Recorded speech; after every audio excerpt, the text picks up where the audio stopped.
দেখাই আমাদের গাছে কিরকম বেগুন হয়েছে। বেগুনগুলো তুলে নিই, ঝোলে দেবো। এই যে ওই পাশের বাড়ির দিদি এই লাউটা, গোটা লাউটা দিয়েছিল, এই আমি কেটেছি। সুপ্রভাত বন্ধুরা, সম্পাদ ছোট্ট ফ্যামিলিতে তোমাদের স্বাগত জানাই। তোমরা কেমন আছো? আশা করি রাধা গোবিন্দের কৃপায় ভালো আছো। আমিও ভালো আছি। তা চলো সকাল সকাল তোমাদের একটু আকাশটা দেখালাম, কত ভালো লাগছে দেখো আকাশ, আমার গাছের ফুল, একটু উঠোনটা, বাগানটা আমি তোমাদেরকে দেখিয়ে দিলাম। তারপরে দেখো চলে এলাম, সমস্ত এদিকের কাজ সব সারা হয়ে গেছে।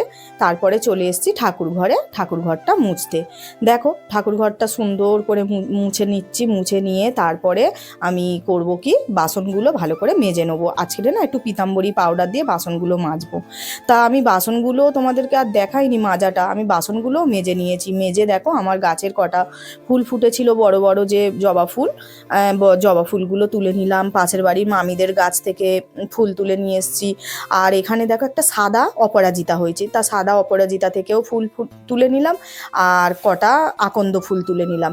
এরপরে দেখো মাছওয়ালা দাদাও চলে এসছে, আমি মাছ নিতে চলে গেছি। আজকের না একটু বাটা মাছ নেবো, বাটা মাছ দিয়ে আর লাউ শাকের ডাঁটা দিয়ে আর বেগুন দিয়ে পাতলা করে ঝোল করব। আর দেখো মাছ নিয়ে চলে এসেছি। এরপরে না ছেলে একটু মেথি মৌরির জল ভিজিয়ে রেখেছিল, সেটা খেয়ে নিলাম।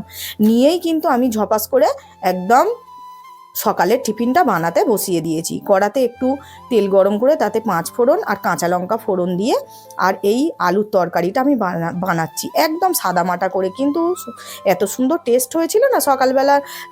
গরম গরম তরকারি আর ফুলকো ফুলকো রুটি থাকলে আর কি চাই বলো। এই যে ভালো করে তরকারিটা একটু ভালো করে কিন্তু আমি আলুটা ভেজে নিয়েছিলাম। তারপরে হালকা করে হলুদ গুঁড়ো, লবণ, চিনি দিয়ে আর একটু ভাজা ভাজা করে পরিমাণ মতো জল ঢেলে দিয়ে আর বসিয়ে দিয়েছি।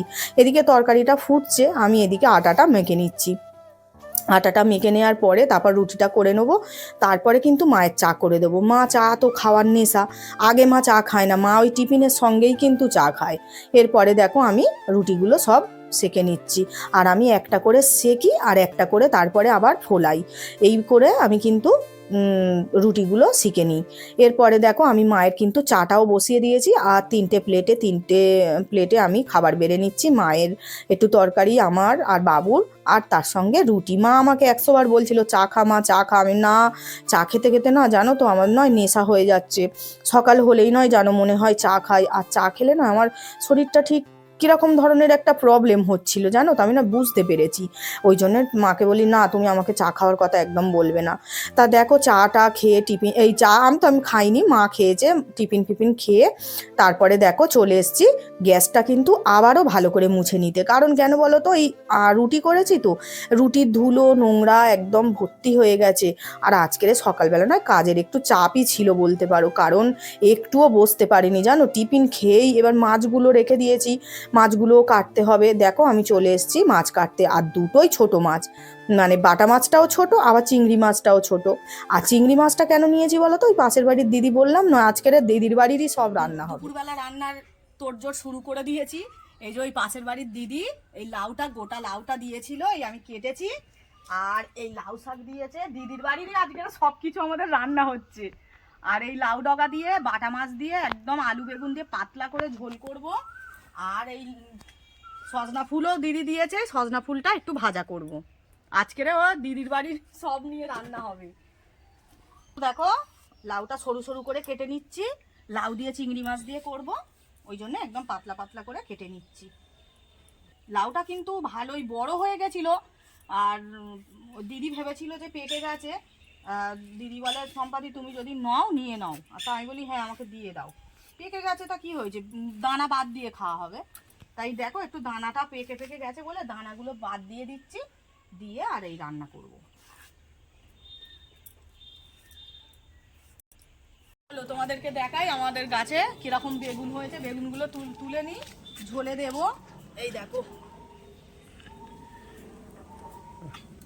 বাজার তো করতে যেতে হচ্ছে না, ঘর থেকে খালি কিনছে আর খাচ্ছে। বলছি বন্ধুরা, কবে থেকে যে বাজারে যায়নি তার নেই ঠিক। কারণ ঘরের সবজিগুলো তো আগে খেতে হবে বলো, ঘরের সবজি ফেলে দিয়ে বাজারে চলে যাব। এই দেখো বন্ধুরা, এইটা হচ্ছে বড় জাতের বেগুন, এইটা এখন তুলবো না, এইটা থাক। এইটা আবার মাছ কিনবো যেদিনকে, সেদিনকে ওই বেগুনটা তুলবো।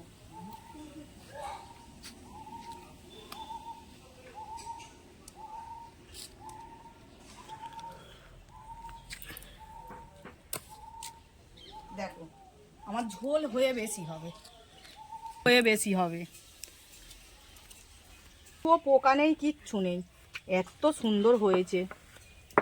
ও বেগুন দেখো, পুরো এই কচি। বেগুনের ইলিশ মাছের ঝোল খেতে হয়। হ্যাঁ, এই বেগুন দিয়ে খেতে হয় ইলিশ মাছের ঝোল। আর ওই তো বড় বেগুন। ও বেগুন পোড়া, তাই তো?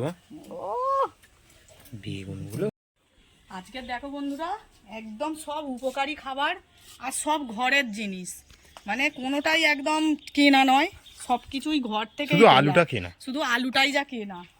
মশলা করে দিয়েছে একদম, আর ওই ফুলটা ভাজবো বলে পেঁয়াজ কেটে নিয়েছি। আর দেখো এবারে সমস্ত কিছু সবজি টবজি কেটে নিয়ে আমি কিন্তু রান্না বসিয়ে দিয়েছি। আগে আমি ফুলটা ভেজে নিয়েছিলাম, মানে সজনা ফুল। আর এখন তো সজনা ফুল খাওয়া খুবই উপকার, জানোই। আমি শুনেছি যে সজনা ফুল খেলে নাকি ওই যে পক্সের যে জীবাণুটা ওইটা শরীরে নষ্ট হয়ে যায় বা কিছু এরকম একটা আমি শুনেছিলাম, আমি ঠিক বলতে পারবো না, জানো তো। তোমরা কমেন্ট করে জানিও কি উপকার হয়। তা দেখো সজনা ফুলটা ভেজে নামিয়ে রেখে আর তোমাদের কাছে শর্টকাটেই মানে রান্নাগুলো দেখাচ্ছি। আমি চিংড়ি মাছটা দিয়ে আর লাউটাও বানিয়ে নিলাম। এরপরে দেখো আমি বাটা মাছটা ভেজে নিচ্ছি, বাটা মাছটা ভেজে আর মাছের ঝোলটা বানিয়ে আর ফোড়ন দিয়ে নিলাম ভালো করে, 5 ফোড়ন তেজপাতা একদম তেলের উপরে দিয়ে আর একদম লাল হয়ে যেতে আর ঝোলটা আর মাছটা একসঙ্গে দিয়ে ঢেলে নিলাম। চিংড়ি, এই যে শাক, আর এই যে মাছের ঝোল, একদম এক গামলা পাতলা করে কাঁচা লঙ্কা দিয়ে একদম সবুজ মাছের ঝোল রান্না হয়ে গেল। লাস্টে ভাত বসিয়ে দিয়েছে মা। মা এবার ভাতটা করবে, আমি এবার বাসন কোসন মেজে চান টান করে স্নান করে পুজো দিতে চলে যাবো। আগে মাকে ভাতের চালটা দিয়ে দিই। দেখো বন্ধুরা, ভাত বাড়তে চলে এসেছি, দুপুরের খাওয়া দাওয়া এবার রেডি করতে হবে। 1টার মতো বেজে গেল, 1টার বেশি হয়ে গেছে। তা দেখো ভাত বেড়ে নিলাম আর ওই যে সজনা ফুল ভাজাটা দিয়ে দিলাম। এবারে দেবো লাউ চিংড়ি। আমাকে দেখো লেবুটা থাকো, ওদিকে যাবো লেবু লাউ চিংড়ি। ভগবান লাউ চিংড়ি খাও। আর ঝোলটা এখানটা নিয়ে চলে আসবো, সবাই খেয়ে নেবো, পাতে পাতে নিয়ে খেয়ে নেবো। বন্ধুরা সবাই মিলে ঝোল খাবো। আমি নিয়ে নিলাম আগে, আমার খাওয়া হয়ে গেছে। বাবু আমাকে একটা লেবু দে, লেবু দিয়ে আর এই ঝোল বন্ধুরা দারুণ।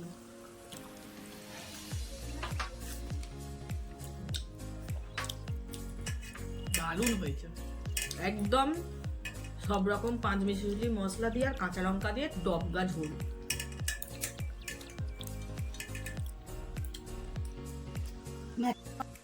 এই দেখো বন্ধুরা, বিকেলবেলা পাড়াতেই ছিলাম, মানে বাড়ির কাছেই, একটু মামিদের সঙ্গে গল্প টল্প করছিলাম। তারপর বাবু বললো চলো তোমার একটু দাদুর বাড়ি থেকে ঘুরে আসা, চল। তা দেখো মামার দোকানে এসে গেছি, এসে মামা দেখছি একাই চপ চাপছে, একাই ভাজছে, একাই আবার খরিদ্দারকে দিচ্ছে। আমি মামাকে বললাম যে মামা দাও আমি চপগুলো চেপে দিই। তা মামাকে চপগুলো আমি চেপে দিচ্ছি। তা বন্ধুরা দেখো আজকের ভিডিওটা কেমন লাগলো তোমরা কিন্তু আমাকে কমেন্ট করে জানিও। আর তোমরাও কি এরম চপ চাপতে পারো আমার মতো, সেটাও কিন্তু জানাবে। আজকের ভিডিওটা আমি এখানেই শেষ করছি বন্ধুরা। রাধে রাধে, শুভরাত্রি। তোমরা ভালো থেকো, সুস্থ থেকো।